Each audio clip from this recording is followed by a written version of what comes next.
Ayan, good afternoon mga ka-whiteys. So, ayan, mag-unboxing tayo ng in-order ng anak ko na shoes. Gagamitin sana sa pamasok sa school.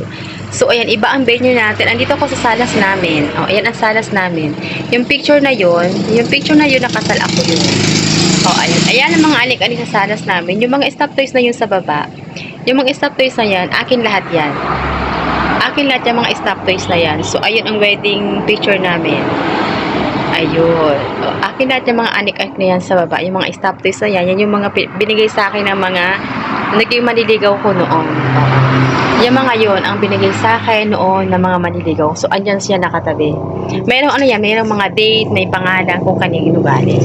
Wow! Ayan. Okay, mag-unboxing tayo ng in-order na shoes ng aking anak na malaki ang size. Okay. Okay, back natin mga lalabs. So, ayan. Ito yung shoes na in-order ng anak ko. Ayan siya. So, ayan. Binuksan ko na siya, syempre. Ayan. Bali, in-order ito sa pinaka-shop mismo ng Converse. Sa shop mismo siya. Ayan ang ano niya. Ayan. O, diba? Ayan ang presyo. Ayan yung Converse Track Taylor A1 Star Unisex Sneakers. Ayan. O, diba? Color black. Ayan siya. Ayan ang price niya. 3,390. Discount, walang discount. Wala ding shipping fee. Free shipping to. Ang total niya is 3,390. So, ayan. Tingnan natin kung ano ang itsura nitong 3,390 na to. So, ayan. Eto siya. Ayan, nakabox pa, diba? O, ayan. But ito yung pinakabox niya talaga. Ayan. Yan talaga ang pinakabox niya. O, diba? Safe na safe siya makarating sa inyo. Kasi nga naman, ganun ang ka-safe ang box nila kasi hindi basta-basta ang presyo, diba? So, naka-double box siya. So, ayan. Charot. So, ayan siya. O, kita nyo naman, naka-box pa siya, ha? So, ayan.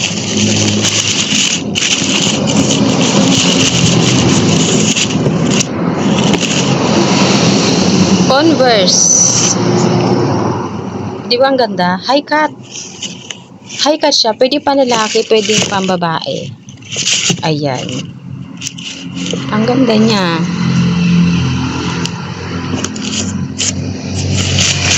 Nasaan yung isa?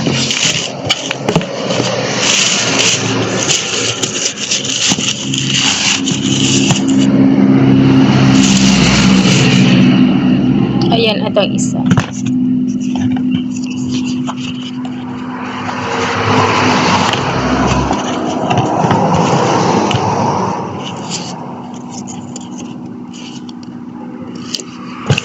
Ang ganda niya.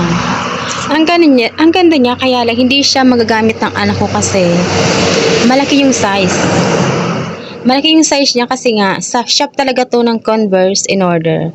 So, sa pinaka-shop talaga to kaya, 'di ba ang sa pinaka-shop pag umorder ka sa pinaka-shop, American size ang ano doon, American size. Kaya yung size niya is malaki. So, size 9 ata ito.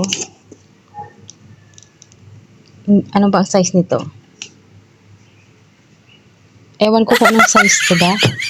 Nasaan bang size nito? Paano malaman? Ayan siya.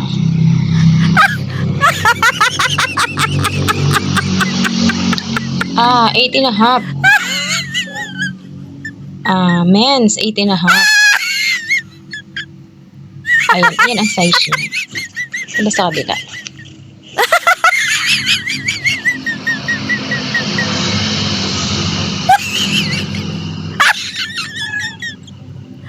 Ayan, 8.5. Dapat pala, ang in-order ng anak ko is 7.5 lang, hindi 8.5. Kasi, malaki ang size niya. So, dahil sa malaki ang size niya, hindi naman magamit ng anak ko kasi nga, malaki, diba? Malaki nga, kasi hindi siya magamit. So, ayan. Paano ang gagawin ko dito? So, itry ko tong i-post sa FB. Kung sino ang may gusto ng sapatos na to, diba? Sayang. So, ayan. sapatos na yan. So, lesson learned sa mga umu-order sa sa pinaka-shop ng isang product. Bawas kayo ng isang size ba. For example, ang size nyo is 8.5 ang size nyo, ang orderin nyo is 7.5. Kunyari, ang size nyo is 7.5, ang orderin nyo is 6.5. Sa pinaka, sa pinaka-shop mismo ng Converse. Kasi, ito, malaki siya. Ang ganda niya pa naman, no? Ang ganda niya sa uniform. At saka, unisex, pwede sa babae, pwede sa lalaki, ha? Thank you. Ayun, sayang. Ang ganda pa naman. Saka, ayan ang presyo. Again, ayan ang presyo niya.